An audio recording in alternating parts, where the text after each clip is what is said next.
Hello, welcome to another Else Listening session. So we will listen the audio and answer questions between 31 to 35.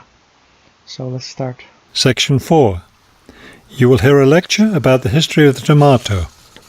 First, you have some time to look at questions 31 to 35.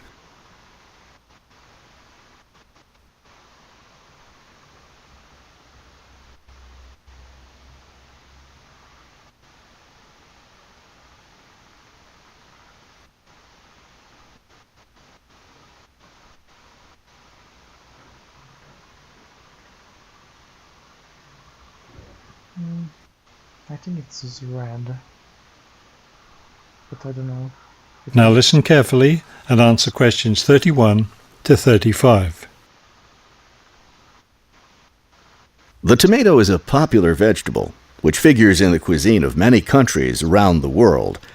It is particularly prominent in Italian cooking, but it was unknown in Europe until Spanish explorers brought it back from the Americas.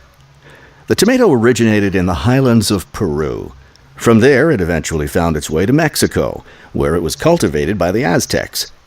The Aztec tomato wasn't the large red vegetable we know today. Rather, it was small and yellow. When this small round fruit arrived in Italy, it was named golden apple for its bright yellow color. You'll notice I just called it a fruit.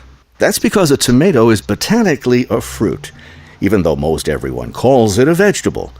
The actual word tomato comes from the Aztec name for the vegetable, meaning plump thing. The tomato arrived in Europe in the 1500s and quickly became a popular food in Spain and Italy. In the late 1600s, the Italians began publishing recipes that used tomatoes. The British, however, had a different attitude toward the vegetable. It was grown as an ornamental plant in Britain in the 1600s, but it wasn't eaten because it was thought to be poisonous. It wasn't until the 1700s that tomatoes became part of the daily diet in Britain.